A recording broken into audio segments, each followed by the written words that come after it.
mezclo con arbitrariedad, que es otra historia. Pero la discrecionalidad es inherente a la naturaleza porque es subjetiva. Soy yo el que toma decisiones, es mi historia, es mi cuerpo, es mi vida. Cuando tomo una decisión, la que fuere, el que está tomando una decisión es toda mi historia. Por eso hace que mi decisión por ahí es distinta a la de otra persona, mirando lo mismo. Nos paramos a mirar lo mismo y uno decide una cosa o valora o pondera o aprecia determinados aspectos que la otra no. Y eso hace que nuestra conducta diaria y nuestras decisiones sean discrecionales. No se olviden que el derecho, bueno, se lo voy a decir a ustedes que lo saben mejor que yo, claro, el derecho es una abstracción, pero la conducta humana es concreta. Se me ocurre este famoso dicho de abogados, biblioteca para un lado, biblioteca para el otro, ¿no? Es decir, es la misma ley con distintas miradas. ¿Está fuera de la ley? No, pero hay distintas interpretaciones de lo mismo. Entonces, cuando yo tomo una decisión o resuelvo un problema, mi decisión, mi resolución, mi juicio, mi sentencia es subjetiva, por lo tanto discrecional. Y no hay que tenerle miedo, es al contrario, hay que enriquecerlo. Adelante.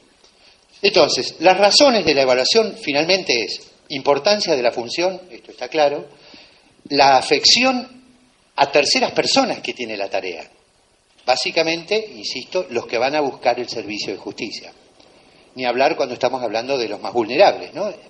Y además, algo que no hay que soslayar tampoco, poder tener o tomar conciencia del costo personal que a veces le genera a la persona asumir determinada tarea para la que no esté debidamente fortalecido.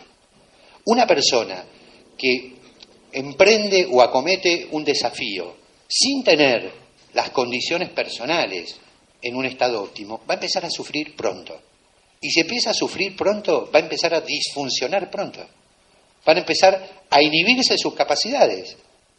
Una persona, pónganle, que le tiene miedo a las alturas y de golpe, o que es claustrofóbico, no lo sabía, pero lo ponen a trabajar de ascensorista, va a empezar a funcionar mal. Hasta de ascensorista va a funcionar mal. Entonces, tener en cuenta el costo personal no es menor. Primero porque un postulante a un concurso, antes que ser postulante, es una persona y tiene derecho a estar bien, punto uno. Y además porque las consecuencias de su sufrimiento la van a pagar otros.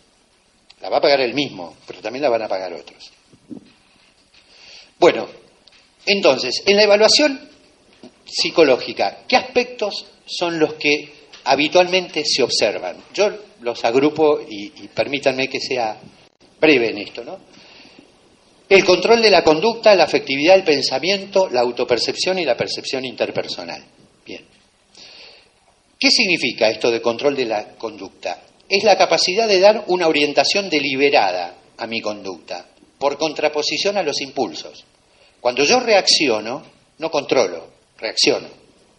¿Se entiende esto? Entonces, cuando las demandas me superan mi capacidad, provocan en mí reacciones que yo no controlo. Es como si fuera un movimiento espástico.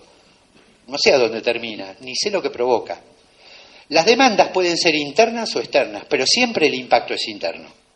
Siempre me impactan a mí. Y cuando superan las capacidades, los recursos que yo tengo disponibles, hablando psicológicamente, ¿no? Empiezo a funcionar mal. Empiezo a sentir que la realidad me pasa por encima. Y en vez de tomar una decisión orientada a dar determinada respuesta, me empiezo a defender y empiezo a moverme con impulsos. Impulsos de enojo, impulsos de miedo, impulsos de huida, de lo que fuere. O de sacarme las cosas de encima. ¿Tá? O de reacciones afectivas que terminan, afectivas me refiero personales mías, que terminan hundiéndome. Pero no son parte del control deliberado de la conducta. Y fíjense que dice, capacidad para tolerar situaciones de estrés. ¿Por qué?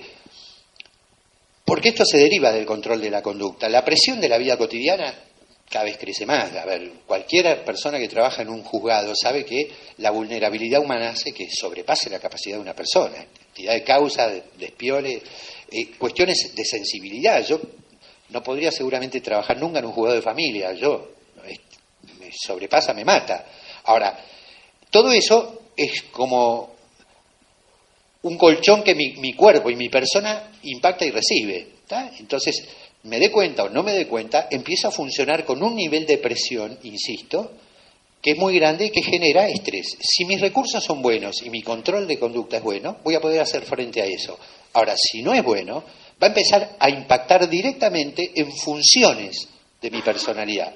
La atención, la concentración, el propio cuerpo. Empiezo a no dormir bien, empiezo a no comer bien, empiezo a aparecer todas esas respuestas vagas que el cuerpo da frente a situaciones de presión.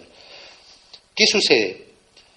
Puede ser que respondan a cuestiones puntuales, de momento, o sea, son situacionales, con lo cual no pasa nada, todos sufrimos momentos, picos de algo que pasan rápidamente. Ahora, ¿qué sucede si mi persona tiene vulnerabilidades crónicas en ese aspecto? Quiere decir que lo que suceda hoy, lo que suceda en esta ocasión, se monta sobre eso crónico que viene de larga data y se potencia. Con lo cual, la disfunción, la inhibición de mis capacidades y recursos va a ser mucho mayor. Y por lo tanto voy a empezar a funcionar muy mal. No mal, muy mal. Adelante. ¿Por qué miramos la afectividad? Vieron que estaba como en la base del iceberg, ¿no? Entonces, primero porque impregna toda la vida psicológica de las personas. Segundo, porque se tejen con el pensamiento. Se entretejen con el pensamiento. Afectan el discernimiento y la toma de decisiones. Una persona enojada no piensa bien, por ejemplo. Una persona deprimida tampoco piensa bien. Y contribuyen a la creación de creencias y actitudes. Esto pasa desde el encuentro con una persona, dice, me cayó bien de piel y debe ser un tipo bárbaro, desde creencias tan simples a creencias que tienen que ver con valores que se fueron gestando por otro montón de motivos. Adelante. Entonces, cuando uno mira el tema de la afectividad, que es tan importante y tan profundo, a mí me surgía ponerlo en términos de pregunta. Por ejemplo, ¿cómo opera en esta persona concreta que se presenta a esta función, cómo operan las emociones a la hora de resolver problemas y de tomar decisiones? ¿Las toma en cuenta? ¿No las toma en cuenta? ¿Lo influyen demasiado? ¿No lo influyen para nada? ¿Un poco y un poco? ¿Es errático? ¿Existen evidencias de una frecuencia anormal de emociones negativas? ¿Qué quiero decir con esto? Hay personas, muchas personas, que por distintas historias y circunstancias del desarrollo de nuestra personalidad han quedado con una enorme ira adentro. Y esa ira impregna un montón de actitudes, de valores y de conductas hacia el entorno, se vuelven negativistas, se vuelven oposicionistas, etcétera, etcétera, etcétera, con lo cual también esto condiciona la manera de pensar y la manera de ver. ¿Hay indicios de que están inusualmente a la defensiva en relación con sus emociones? Uno podría decir, a ver, pongámosle, dentro de esta función gerencial, de planificar, de relacionarse con empleados, con pares, etcétera, una persona que está aislada o que le tiene temor a relacionarse con los demás, que se defiende, va a terminar siendo como un cangrejo metido adentro de la cueva, digamos. Pero el problema es que eso contribuye a un mal funcionamiento de todo un sistema que necesita de liderazgo, que necesita de claridad, que necesita de solucionar conflictos interpersonales, etcétera, etcétera. Entonces, en vez de solucionarlos, los potenciamos. Bueno, y estas otras preguntas más. Adelante.